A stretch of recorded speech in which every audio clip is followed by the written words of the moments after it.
गोरेगांव तहसील के 3 केंद्रों पर ग्रेडर और केंद्र प्रमुख द्वारा 1.5 करोड़ रुपए के धान की हेराफेरी का मामला उजागर हुआ है। अब इसी तहसील के कुछ सरकारी केंद्रों के माध्यम से खेती न करने वाले किसानों के नाम बोनस प्राप्त करने के लिए ऑनलाइन पंजीकरण कराने का मामला सामने आया है।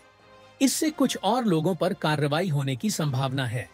पिछले साल नागपुर के शीतकालीन अधिवेशन में राज्य की महायुति सरकार ने धान पर हेक्टेयर के हिसाब से 20,000 रुपये बोनस देने की घोषणा की थी। इसके बाद 2 दिन पहले ही इसका जीआर भी जारी किया गया। सरकार ने पहले ही स्पष्ट कर दिया था कि बोनस का लाभ केवल उन्हीं किसानों को मिलेगा जिन्होंने सरकारी ऑनलाइन पोर्टल पर पंजीकरण किया होगा। इसलिए जिले में 1,56,000 किसानों ने ऑनलाइन पंजीकरण कराया, लेकिन उनमें से केवल 76,000 किसानों ने वास्तव में सरकारी धान खरीद केंद्रों पर धान बेचा। इससे स्पष्ट हुआ कि आधे किसानों ने सिर्फ बोनस प्राप्त करने के लिए पंजीकरण कराया था। गौरतलब है कि इस साल सरकार ने पंजीकरण के लिए पोर्टल में बदलाव किया। पहले ऑनलाइन पंजीकरण MENL पोर्टल पर होता था, लेकिन इस साल से यह भीम पोर्टल पर किया जा रहा है। शुरुआत में इस पोर्टल में कई तकनीकी समस्याएं आईं, जिसके चलते कुछ दिनों तक मैन्युअल पंजीकरण किया गया। इसी का फायदा उठाकर कुछ सरकारी धान खरीद केंद्रों के कर्मचारियों ने फर्जी किसानों के नाम पंजीकृत कर दिए। यह भी सामने आया है कि जिन किसानों के पास जमीन नहीं है, उनके नाम भी भीम पोर्टल पर पंजीकृत किए गए। इसकी शिकायत भी संबंधित विभाग को दी गई है। कुछ केंद्रों पर एक ही परिवार के 5 सदस्यों का पंजीकरण किया गया, जबकि बोनस का लाभ केवल उसी किसान को मिलना था जिसके नाम पर जमीन पंजीकृत है।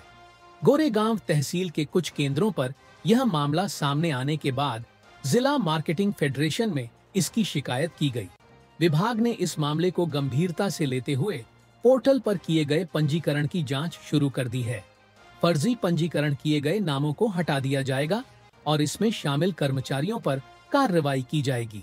जिला मार्केटिंग अधिकारी विवेक इंगले ने कहा कि पोर्टल पर पंजीकृत किसानों के नामों की सत्यापन प्रक्रिया शुरू कर दी गई है। जिनका पंजीकरण फर्जी पाया जाएगा, उन्हें बोनस का लाभ नहीं दिया जाएगा। महाराष्ट्र शासनाने प्रति हेक्टरी 20,000 रुपये बोनस जाहीर केलेला असून शासन निर्णय निर्गमित झालेला असून लवकरच शासनाकडून रक्कम प्राप्त होईल। रक्कम प्राप्त होताच जे शेतकरी पात्रधारक शेतकरी आहे त्यांच्या खात्यावर डीबीटीच्या माध्यमातून ऑनलाईन पेमेंट टाकण्यात येईल। बोनससाठी काही ठिकाणी बोगस म्हणजे पीक पेरा नसतानाही काही ठिकाणी नोंदणी केल्याचं निदर्शनास येत आहे। मात्र त्यामध्ये सुरुवातीला पोर्टल हे नवीन असल्यामुळे आणि ऑफलाईन चालू असल्यामुळे त्या ठिकाणी सुरुवातीच्या नोव्हेंबर महिन्यातल्या काही शेतकऱ्यांकडून त्या पद्धतीच्या नोंदी झालेल्या आहेत। परंतु बोनसचा निधी त्यांना वितरित करताना सर्व गोष्टीची पडताळणी करूनच त्यांना बोनस दिला जाईल।